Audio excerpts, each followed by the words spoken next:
नमस्कार दोस्तों, स्वागत है आप सभी का आपके अपने चैनल मूव ऑन स्टडी में। सबसे पहले फ्रेंड्स, मैं आप लोग के सामने ये लेके आया हूँ आप लोग के लिए अभी 9th क्लास के लिए सेकंड टर्मिनल एग्जामिनेशन 2021-22 चल रहा। वो भी फ्रेंड्स साइंस का पेपर आप लोग का 5 जुलाई को होने वाला। तो इससे मैं रिलेटेड क्वेश्चन लेके आया हूँ, वो भी मॉडल सेट नंबर 2 जो कि झारखंड एकेडमिक काउंसिल के द्वारा जारी किया गया। तो मॉडल सेट नंबर 2 डाला हूँ, इससे पहले मॉडल सेट 1 अपलोड कर चुका हूँ। तो चलिए आप लोग हमारे साथ बने रहिए। तो स्टार्ट करता हूँ। तो पहला क्वेश्चन क्या लिख रहा है फ्रेंड्स, देखिए सेक्शन ए। तो सेक्शन ए में क्वेश्चन कुल होंगे 7, जिसमें आप लोगों को केवल 5 क्वेश्चन लिखना, वो भी एक ही सरल लाइन में लिखना। तो चलिए अब बिना टाइम गवाए हुए हम लोग स्टार्ट करते हैं। तो क्या लिखा देखिए, शक्ति का ऐसे मात्रक लिखे एवं उसे परिभाषित करें। तो फ्रेंड्स सबसे पहले शक्ति का ऐसे मात्रक क्या होता है हम लोग जानना चाहेंगे। शक्ति का ऐसे मात्रक होता है वाट। क्या होता है फ्रेंड्स, वाट। अब आपको बोला इसे डिफाइन करें, तो हम लोग सबसे पहले जानेंगे शक्ति किसे कहते हैं। तो आप लोगों को पता होगा कार्य करने की दर को, कार्य करने की दर को यानी कि कार्य बटा दर यानी होता समय, कार्य बटा समय इक्वल टू हम लोग बोल सकते हैं, इक्वल टू बोल सकते हैं शक्ति। अब देखिए आप लोगों को पता होगा कार्य कैसे मतलब होता है फ्रेंड्स, जूल होता है। और समय कैसे मतलब क्या होता है, समय का होता है टाइम, सॉरी समय का होता है सेकेंड। क्या होता है फ्रेंड्स, समय।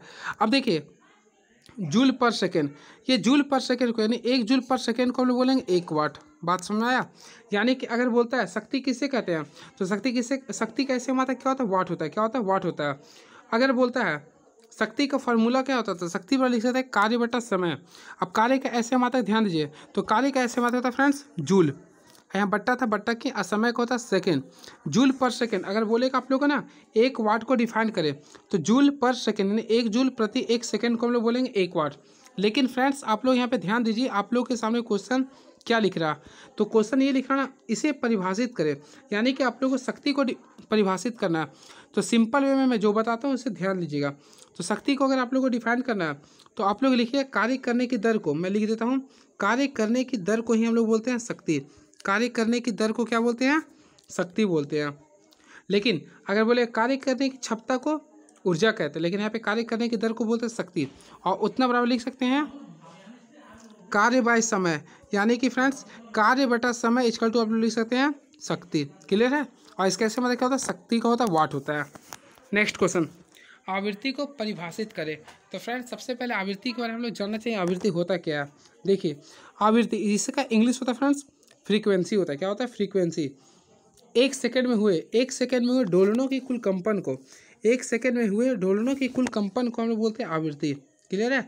अब देखिए आवृत्ति के जो ऐसे मात्रा होता है वो हर्ट्ज होता है। क्या होता है फ्रेंड्स, हर्ट्ज होता है, यानी कि एचजेड से डिनोटेट करते हैं। क्योंकि इसके बारे में सबसे पहली बार डिफिनेशन जो था, परिभाषा हर्ट्ज नामक वैज्ञानिक ने दिया था, इसलिए आवृत्ति का ऐसा मात्रा जो होता है हर्ट्ज होता है। क्लियर है। तो दोलनों यानी 1 सेकंड में हुए दोलनों की कुल कंपन को बोलते हैं आवृत्ति। इसका ऐसे मात्रा हर्ट्ज होता है और इसे डिनोटेट करते हैं एच जेड से। क्लियर है। अब देखिए नेक्स्ट क्वेश्चन की ओर मैं बढ़ता हूँ, आप लोग ध्यान दीजिएगा। अब देखिए फ्रेंड्स, अवोगाद्रो संख्या का मान क्या। देखिए आप लोगों को मैं एक्स्ट्रा बताता हूँ, किसी जो लड़कियों का जो आवाज़ होता है पतला, वह आवृत्ति पर निर्भर करता है। यानी कि तारत्व जो होता है ना, वह आवृत्ति पर निर्भर करता है। किस पर निर्भर करता है फ्रेंड्स, तारत्व जो होता है वह आवृत्ति पर निर्भर करता है। अगर आपका आवृत्ति ज़्यादा है तो आपका तारत्व भी अधिक होगा। लड़कियों लोग का आवाज़ पतला होता है क्योंकि उसकी आवाज़ का तारत्व अधिक होता है, यानी आवृत्ति भी क्या अधिक होता है। नेक्स्ट, अवोगाद्रो संख्या का मान क्या होता है। देखिए फ्रेंड्स ये क्वेश्चन आप लोगों का केमिस्ट्री में है। तो अवोगाद्रो, सबसे पहले मैं बताता हूँ अवोगाद्रो संख्या का जो मान होता है, मैं लिख देता हूँ, याद कर लीजिएगा, ये क्वेश्चन आ सकता है एग्जाम पेपर में। तो इसका जो पेपर आंसर जो होता है 6.022 इंटू 10⁻23 होता है। इसे याद रखेंगे।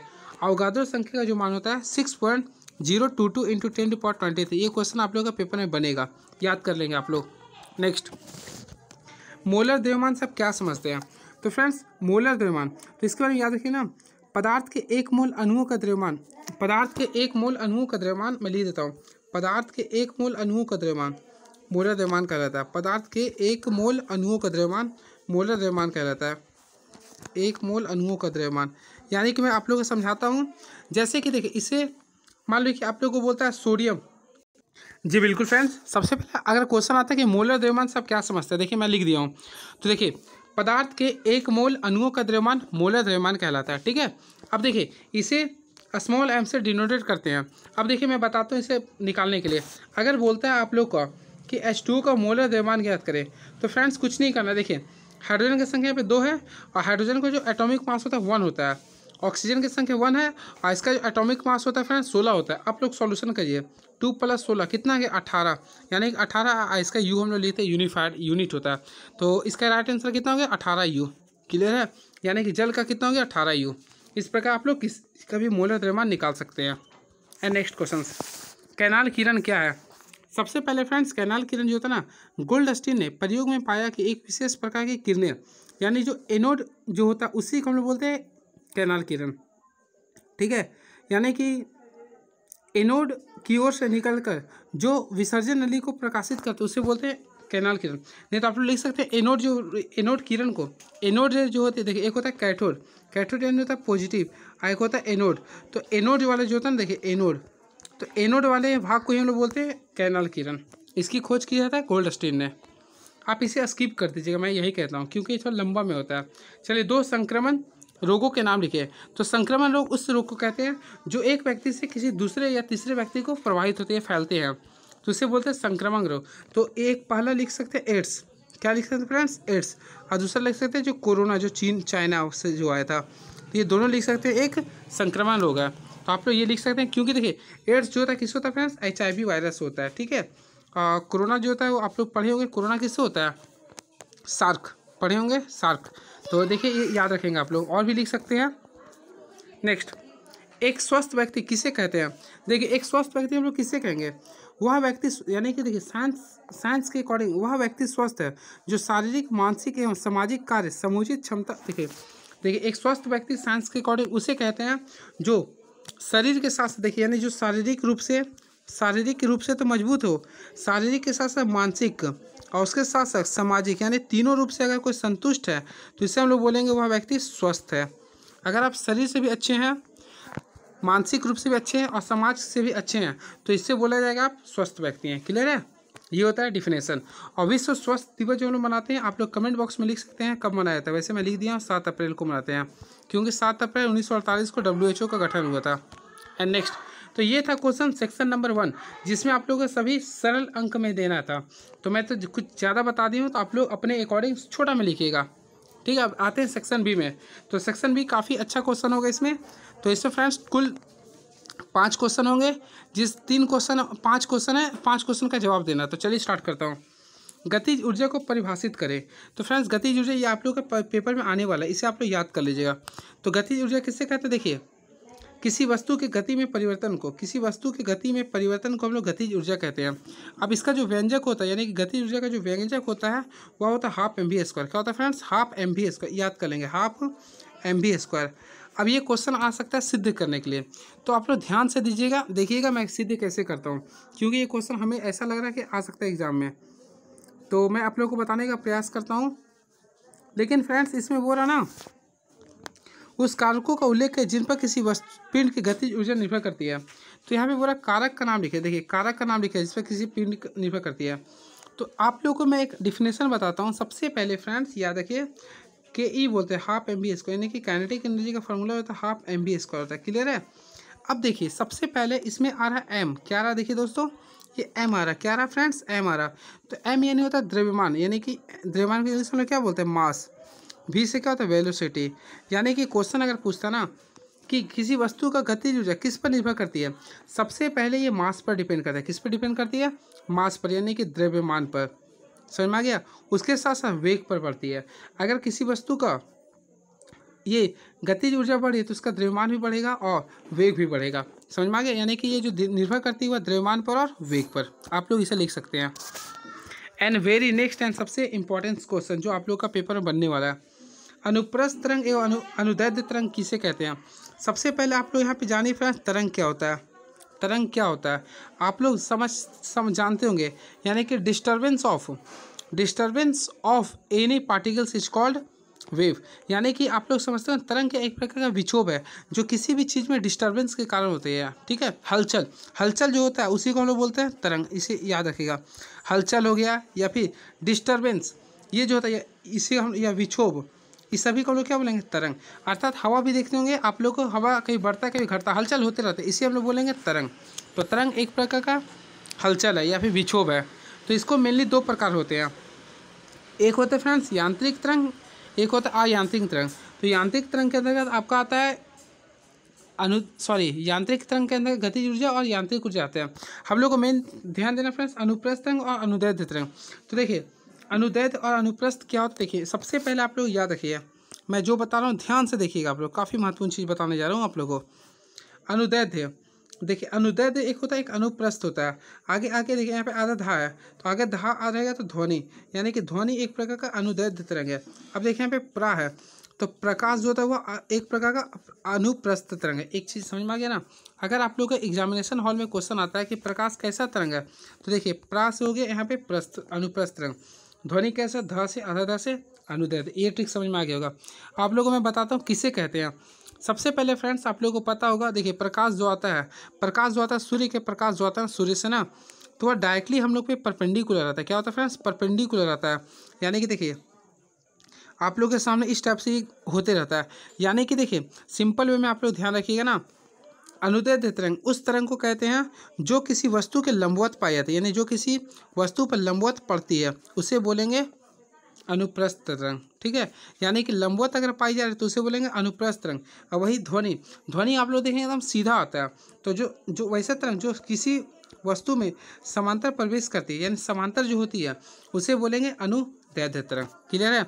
यानी कि सिंपल वे में समझिए फ्रेंड्स, अनुप्रस्थ जो तरंग होती है, अनुप्रस्थ जो तरंग होती है वह समांतर दिशा में, अनुप्रस्थ जो तरंग होती है वह लंबवत होती है। क्या होती है, अनुप्रस्थ तरंग जो होती है वह लंबवत होती है। मैं लिख देता हूँ, यह लंबवत होती है। और ये जो होती है यानी कि अनुदैर्ध्य तरंग वह समांतर होती है। ये तो समझ में आ गया होगा। अब देखिए मैं सबसे पहले आप लोगों को अनुप्रस्थ तरंग के बारे में बता रहा हूँ। देखिए अनुप्रस्थ तरंग का देखिए यहाँ पे अनुप्रस्थ तरंग का डायग्राम बना रहा हूँ, इसे ध्यान दीजिएगा आप लोग। सबसे पहले देखिए फ्रेंड्स मैं एक लाइन खींचा हूँ। अब देखिए मैं जैसे बता रहा हूँ आप लोग ध्यान दीजिए, क्योंकि बहुत इंपॉर्टेंट चीज़ बताने दे रहा हूँ। देखिए अनुप्रस्थ तरंग इस टाइप से होते रहता है। अब देखिए इसमें मैं आप लोगों को बता रहा हूँ, देखिए सबसे ऊपरी जो पार्ट्स होता है इसको हम लोग बोलते हैं गर्त। क्या बोलते हैं, संपीड़न, देखिए ऊपर वाला जो होता है इसे बोलते हैं क्रस्ट एवं गर्त होता है, दो प्रकार के होते हैं। तो फ्रेंड्स मैं सिंपल वे में आप लोगों को बताता हूँ। देखिए जो ऊपरी पार्ट्स होता है उसे बोलते हैं क्रस्ट। क्या बोलते हैं, क्रस्ट। और निचली जो होता है उसे बोलते हैं ट्रफ। हिंदी में थोड़ा सा भूल रहा हूँ, आप लोग कमेंट बॉक्स में अगर याद होगा तो आप लोग लिखिएगा। एक को तो मैं गर्त बोलता नहीं, ऊपर वाले मैं कमेंट बॉक्स में आप लोग लिखिए, मैं भूल रहा हूँ। तो ऊपरी पार्ट्स लोग बोलते हैं क्रस्ट और निचले पार्ट्स को बोलते हैं ट्रफ। अब देखिए ये दोनों के बीच में जो डिफरेंस होती है, यानी डिस्टेंस जो मान लीजिए देखिए इस टाइप से मैं ये चल रहा है ये, तो ये जो दोनों का जो डिफरेंस होता है इसके बीच की दूरी बोलते हैं लैम्डा, यानी तरंग दैर्ध्य बोलते हैं। और ये जो अगर आप लोग इसका मैप बनाते हैं यानी डायग्राम बनाते हैं तो ये हो गया आपका अनुप्रस्थ तरंग। एग्जाम्पल लिख सकते हैं प्रकाश। और यह लंबवत होती है। क्या होती है, लंबवत होती है। आप लोग लिख सकते हैं यानी लंबवत चलती है। वही बात करें अनुदैर्ध्य तरंग का, तो अनुदैर्ध्य तरंग ये समांतर होती है, इस टाइप से बहती है। देखिए कभी ज़्यादा रहेगा ये, देखिए इस टाइम ज़्यादा है ये, फिर कम हो गया, फिर ज़्यादा हो गया, फिर कम हो गया, फिर देखिए ज़्यादा हो गया, फिर कम हो गया। यानी कि देखिए फ्रेंड्स इस टाइप से ये होता है। नहीं अगर समझ में, देखिए मान लीजिए संपीड़न पे विलन हो गया, संपीड़न विलन हो गया, संपीड़न विलन हो गया, संपीड़न विलन, इस टाइप से ही चलता रहता है। तो देखिए आप लोगों को ध्यान देना होगा, अनुदैर्ध्य तरंग में संपीड़न और विलन होती है। यानी कि जो जहाँ पे ज़्यादा होती है, यानी जहाँ पे ज़्यादा तरंग मिलती है उसे बोलते हैं संपीड़न। क्या बोलते हैं फ्रेंड्स, संपीड़न। और जहाँ पे दूरियाँ होती है उससे बोलते हैं विरलन। क्या बोलते हैं, विरलन। ठीक है। अब इसके एग्जाम्पल जो होता है वह ध्वनि होती है, याद कर सकते हैं आप लोग।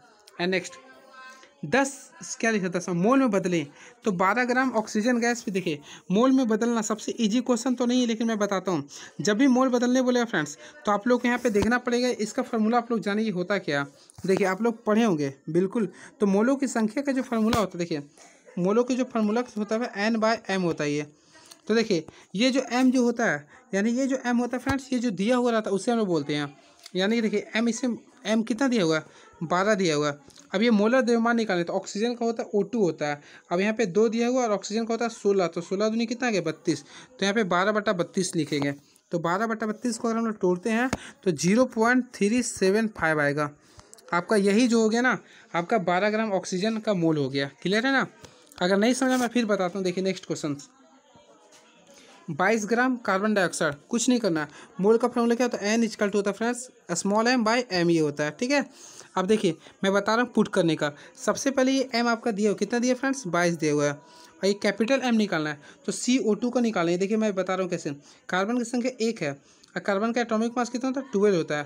फिर देखिए यहाँ ऑक्सीजन की संख्या 2 है और इसका एटॉमिक मास कितना होता है 16 होता है। आप लोग कैलकुलेट कीजिए 12 फिर 16 दूनी कितना होता है 32, तो 12 32 कितना होता है 44 होता है, यानी कि 22/44।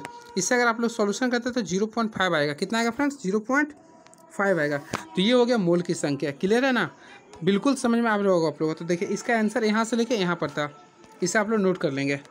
ठीक है, ये फार्मूला काम आएगा N=m/m।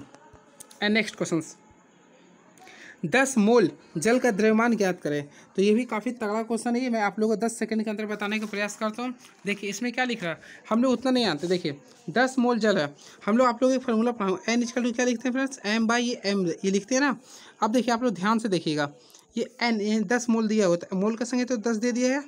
आप लोग का द्रव्यमान निकालना है, तो यानी m ये निकालना है।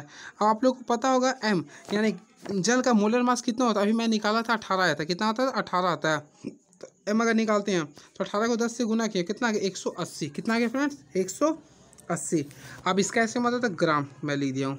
क्लियर, अगर आप लोग को अभी भी नहीं समझ में आएगा तो बहुत अच्छी बात है, क्योंकि मैं फिर से बताने जा रहा हूँ। देखिए इसका आंसर 180 है। अब देखिए आप लोग यहाँ कन्फ्यूजन हो रहा हो कि ये 18 कहाँ से आया। सबसे पहले जल, देखिए जल का सूत्र होता है हम लोग जानते हैं H2O होता है। क्या होता है फ्रेंड्स H2O। तो देखिए H का संख्या कितना 2 है, हाइड्रोजन का एटॉमिक मास होता है 1, फिर ऑक्सीजन की संख्या 1 है और ऑक्सीजन का एटॉमिक मास होता है 16। आप लोग सॉल्यूशन करिए 2 + 16 कितना आ गया 18। तो ये फ्रेंड्स मैं 18 यहाँ पे लिखा था। क्लियर है ना। तो आप लोग को मैं तोड़ के बताने का पूरा भरपूर प्रयास कर रहा हूँ, आप लोग समझने का भरपूर प्रयास कीजिए। अगर नहीं समझ आता कमेंट बॉक्स में लिखिए। नेक्स्ट, उदाहरण के साथ परिभाषित करें। तो फ्रेंड्स पहला इसमें बोल रहा एग्जाम्पल के साथ संयोजकता। तो संयोजकता होता क्या, किसी तत्व के जो बाहरी इलेक्ट्रॉन होता है, यानी किसी तत्व के बाह्यतम कक्षा में पाई जाने वाले इलेक्ट्रॉनों की संख्या को हम लोग बोलते हैं संयोजकता। किसी तत्व के बाहरी कक्षा में पाई जाने वाले तत्वों या इलेक्ट्रॉनों की संख्या को बोलते हैं संयोजकता। तो अब इसका एग्जाम्पल देना है। ठीक है, तो देखिए एग्जाम्पल मैं बताता हूँ। मान लीजिए कि मैं लिखता हूँ सोडियम का संकेत Na होता है, 11 मैं लिख दिया हूँ। आप लोग निकाले इसका तोड़ते हैं, इलेक्ट्रॉनिक कॉन्फ़िगरेशन करते हैं तो 2 × 1 होता है ना। आप लोग ध्यान से देखिए लास्ट में कितना है फ्रेंड्स 1 है। क्या ये 1 है, तो इसका संयोजकता क्या हो गया 1 हो गया। क्या हो गया 1। क्लियर है, आप लोग को मैं बता दिया हूँ, लेकिन आप लोग याद रखिएगा। वैसे ही मान लीजिए कि देखिए एक और इसमें आता है, एक और एग्जांपल देना चाहता हूँ मैग्नीशियम का। तो मैग्नीशियम का होता है फ्रेंड्स 12, तो 2 8 2 निकाले तो लास्ट में 2 है, तो इसका हो गया 2। मैं आप लोगों को एक एग्जांपल देता हूँ। देखिए ऑक्सीजन का होता है फ्रेंड्स 8 होता है। अगर आप लोग इसे तोड़ते हैं तो 2 अच्छे आएगा, लेकिन मैं इसलिए बताऊँ देखिए समझिएगा। अगर किसी तत्व के बाहरी कक्षा में यानी अंतिम कक्षा में उपस्थित इलेक्ट्रॉनों की संख्या 4 से अधिक हो तो इसकी संयोजकता निकालने के लिए क्या करेंगे, 8 में से जो आपका अंतिम कक्षा में उपस्थित संख्या यानी कि यहाँ पे कितना देखिए 6 है ना, तो 8 में से जो आपका संख्या रहेगा यानी 6 है तो 6 को घटा देंगे तो कितना बचेगा 2। क्लियर है, यानी कि फ्रेंड्स अगर आपका किसी तत्व के बाहरी कक्षा में उपस्थित इलेक्ट्रॉनों की संख्या 4 से अधिक हो यानी कि 5 हो 6 हो 7 हो या 8 हो तो इसका संयोजकता निकालने के लिए उसे 8 में से घटा देते हैं। क्लियर है। एंड नेक्स्ट समभारिक। देखिए इसे मैं तोड़ के बताता हूँ। सबसे पहले फ्रेंड्स समभारिक ये 2 शब्दों से मिलकर बना, एक होता सम एक होता भारिक। तो देखिए समभारिक तो एक होता सम एक होता भारिक। तो सम यानी होता है फ्रेंड्स बराबर, क्या होता है बराबर। अब भार यानी होता है द्रव्यमान, क्या होता है द्रव्यमान। यानी वे दो तत्व जिनका परमाणु संख्या सेम हो, परमाणु संख्या अलग अलग हो लेकिन परमाणु भार एक जैसा, उसे बोलेंगे समभारिक। जैसे एग्जांपल मैं देता हूँ, ध्यान दीजिएगा। एग्जांपल काफ़ी महत्वपूर्ण होता है, इसका एग्जांपल काफ़ी महत्वपूर्ण दे रहा हूँ इसलिए याद कर लीजिए आप लोग। इसे आर्गन का देता हूँ। देखिए एक होता आर्गन और एक होता कैल्शियम। तो आर्गन का आप लोग जानते होंगे, सबसे पहले जो नीचे लिखा आता है इसका वो बोलते हैं एटॉमिक नंबर, इसका 18 होता है और इसका होता है 20। लेकिन फ्रेंड्स आप लोगों को ध्यान से देखिए बता रहा हूँ मैं, ध्यान से देखिए। आर्गन का जो एटॉमिक मास होता है वो होता है 40 और उसी प्रकार कैल्शियम का भी होता है 40। अब आप लोग देखिए यहाँ पे गौर कीजिए, दोनों का एटॉमिक मास क्या है। यानी कि देखिए ऊपरी वाले जो पार्ट्स होता है उसे लोग बोलते हैं एटॉमिक मास, यानी कि हो गया ये एटॉमिक मास ए हो गया। कितना, एक का 40 है, इसका भी कितना है 40, यानी सेम है ना। तो जिसका एटॉमिक मास सेम रहेगा उसे बोलते हैं समभारिक। लेकिन इसका देखिए ये दोनों के अलग अलग है, यानी कि परमाणु संख्या अलग अलग है। यानी वे 2 तत्व जिसका परमाणु संख्या अलग अलग हो लेकिन परमाणु द्रव्यमान सेम हो उसे हम लोग बोलेंगे समभारिक। क्लियर है, बिल्कुल। नेक्स्ट, टीकाकरण क्यों आवश्यक है, वाई वैक्सीनेशन इज नेसेसरी। तो टीकाकरण, देखिए आप लोग भी कहीं ना कहीं वैक्सीन लिए होंगे। कब लिए हैं आप लोग ये भी बता सकते हैं।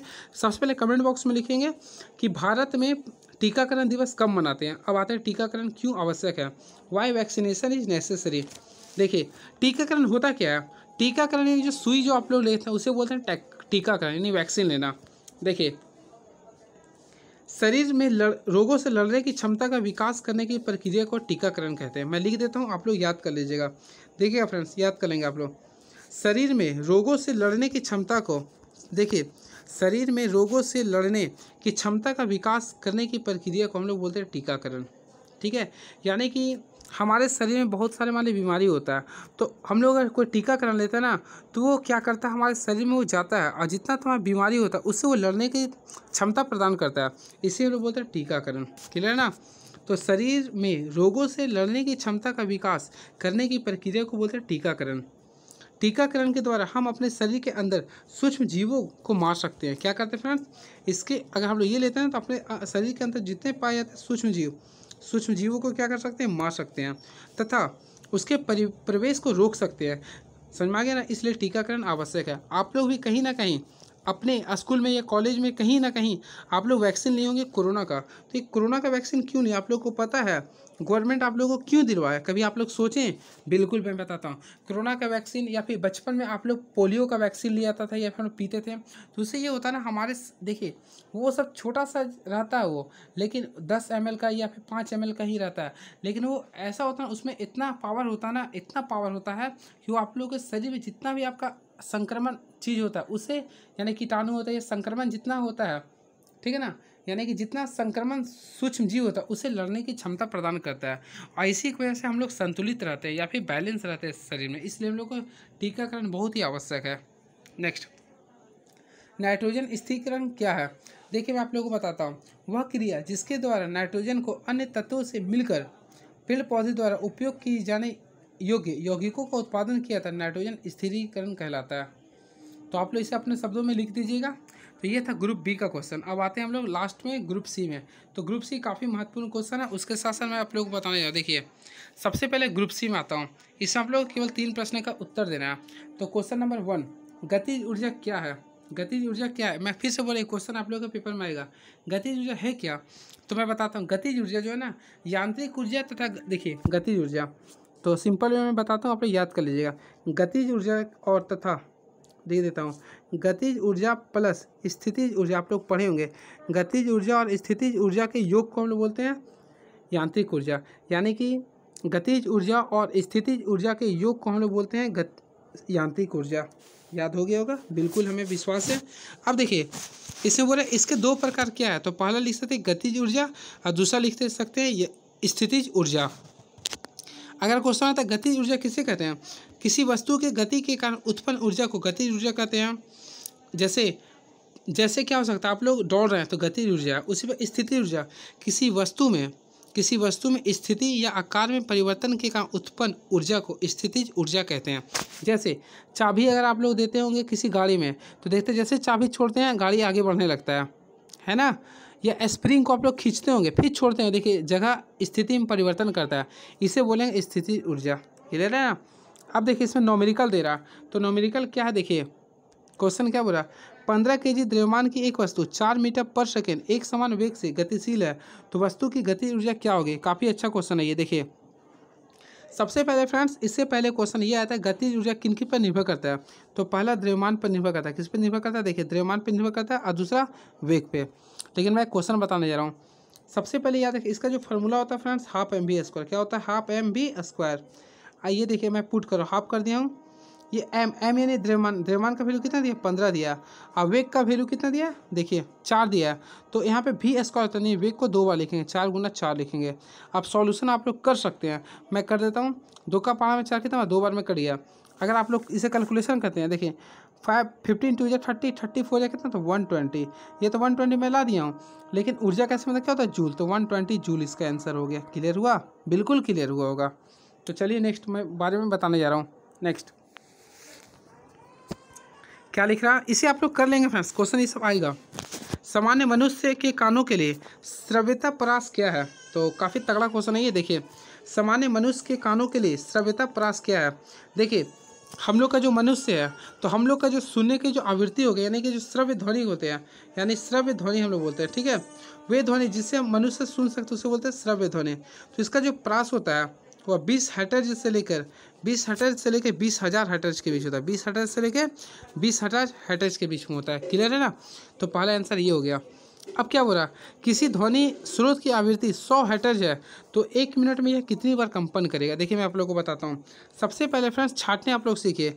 आवृत्ति दिया हुआ है तो मैं आप लोगों को न्यूमेरिकल के रूप में बताना चाह रहा हूँ, ध्यान दीजिएगा। आवृत्ति, तो आवृत्ति जो दिया यानी म्यू दिया हुआ, तो म्यू कितना दिया फ्रेंड्स, 100 हर्ट्ज दिया हुआ है। क्लियर है ना। उसके साथ साथ 1 मिनट में, तो समय को मतलब टी, तो 1 मिनट, तो 1 मिनट और कितना होता है, 60 सेकेंड होता है। तो यहाँ पे बोला कितनी बार कंपन करेगा, यानी कंपनों की संख्या बोल रहा। तो कंपनों की संख्या यानी एन अगर निकालने बोल रहा ना, तो इसका फॉर्म होता है म्यू गुना टी, यानी कि आवृत्ति गुना समय होता है। तो आवृत्ति कितना था, 100 हर्ट्ज था, और समय कितना, 60 सेकेंड। आप लोग इसे गुना कर दिए तो 6000 आ जाएगा, यानी 6000 आ गया आंसर। यही आप लोग आंसर हो गया, ठीक है। आप लोग इस प्रकार बना सकते हैं। क्लियर है ना। एंड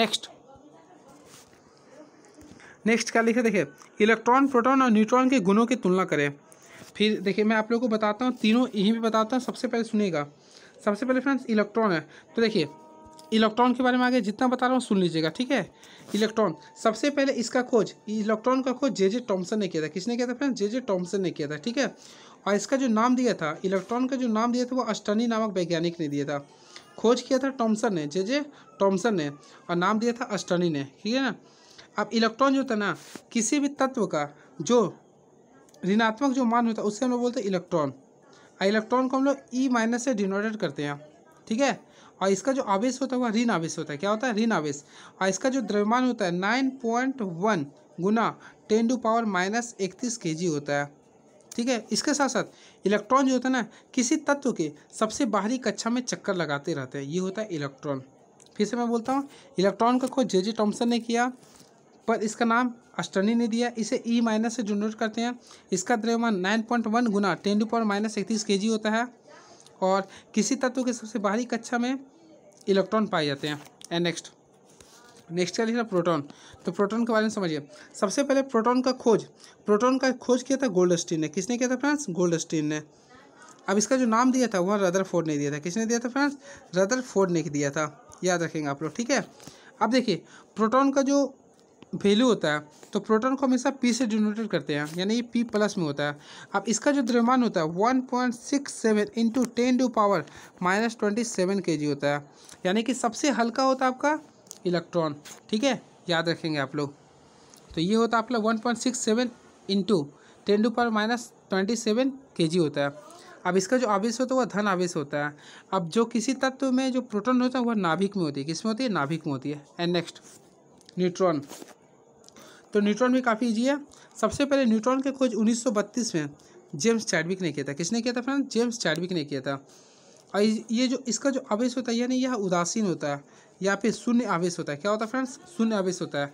और इसका जो द्रव्यमान होता है 6.67 इंटू 10⁻⁻27 kg होता है, यानी कि प्रोटॉन और न्यूट्रॉन का द्रव्यमान लगभग बराबर होता है। याद कर सकते हैं आप लोग। और मैं चित्र बताता हूँ ताकि आप लोगों को दिक्कत ना हो। देखिए सबसे पहले फ्रेंड्स मान लीजिए मैं एक, देखिए ये आप लोगों को मान लीजिए नाभिक है ये। अब इसके चारों चक्कर लगा रहा है, देखिए ये सब इलेक्ट्रॉन हो गया। देखिए ये मान लीजिए परमाणु में खींचा हूँ, ठीक है। अब जैसे बता रहा हूँ ध्यान दीजिएगा। सबसे पहले फ्रेंड्स ये जो आपका ये नाभिक है, क्या ये नाभिक है, तो कंप्लीट करो सागर बढ़िया से। ये नाभिक है, तो नाभिक में जो रहता है वह देखिए नाभिक में जो रहता है वह प्रोटॉन प्लस न्यूट्रॉन रहता है, ठीक है। प्रोटॉन प्लस न्यूट्रॉन रहता है। अब इसके सबसे बाहरी कक्षा में इलेक्ट्रॉन चक्कर लगाते रहते हैं। इस प्रकार आप लोग बना दीजिएगा, काफ़ी बढ़िया है। फिर से मैं बताता हूँ।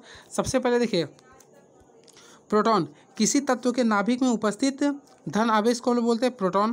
प्रोटॉन का खोज गोल्डस्टीन ने किया था, इसका नाम रदरफोर्ड ने दिया था। किसी तत्व का जो प्रोटॉन होता है वह पी प्लस होता है, यानी धन आवेश होता है। इसका द्रव्यमान क्या होता है 1.67 इंटू 10⁻⁻27 kg होता है, ठीक है। अब बात करें इलेक्ट्रॉन का, किसी तत्व के सबसे बाहरी कक्षा में पाए जाने वाले कणों को हम लोग बोलते हैं इलेक्ट्रॉन बोलते हैं। इलेक्ट्रॉन सबसे हल्का कण होता है। इसका वैल्यू जो होता है वह ऋण आवेश होता है, और इसका द्रव्यमान काफ़ी कम होता है, यानी कि 9.1 इंटू 10⁻⁻21 kg होता है। क्लियर है ना। तो चलिए नेक्स्ट, अब क्या आ गया, हाइड्रोजन के समस्थानिक HDT के लिए प्रत्येक में पाए जाने वाले 3 अपरमाणु कणों का सारणीबद्ध करें। तो सिंपल में सबसे पहले देखिए समस्थानिक किसे कहते हैं। तो समस्थानिक आप लोगों में क्लास 9th में पढ़ाया था, बिल्कुल आपको याद आ गया होगा क्लास में। बिल्कुल समस्थानिक उसे कहते हैं जो किसी तत्व का, यानी देखिए वे तत्व जिसका परमाणु संख्या सेम हो, परमाणु संख्या सेम हो, देखिए 1 1 1 परमाणु संख्या सेम हो, लेकिन इसका द्रव्यमान यहाँ इसका 1 होता है, इसका 2 होता है, इसका 3 हो, यानी वे तत्व जिसका परमाणु संख्या सेम हो लेकिन परमाणु द्रव्यमान क्या अलग अलग हो, उसे बोलते हैं हम लोग समस्थानिक। ठीक है, अब देखिए क्या बोल रहा, हाइड्रोजन के समस्थानिक HDT, देखिए ये पहला हो गया, इसको बोलते हैं हाइड्रोजन HDT ना। तो देखिए इसको बोलते हैं सबसे पहले फ्रेंड्स, ये होता है प्रोटियम, जो ये होता है प्रोटियम, यानी कि जिसका द्रव्यमान 1 होता है और परमाणु संख्या 1 होता है उसको बोलते हैं प्रोटियम। जिसका परमाणु संख्या 1 और परमाणु द्रव्यमान 2 होता है उसे बोलते हैं ड्यूटेरियम। और जिसका परमाणु संख्या 1 और परमाणु द्रव्यमान 3 होता है उसे बोलते हैं ट्राइटियम। क्लियर हुआ ना, ये होता है।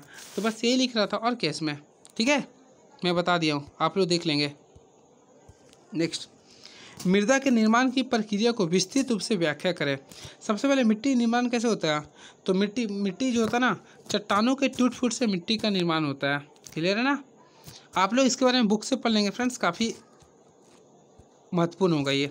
नेक्स्ट, संक्रमण के कारक एवं उसके बचाव के उपाय लिखें।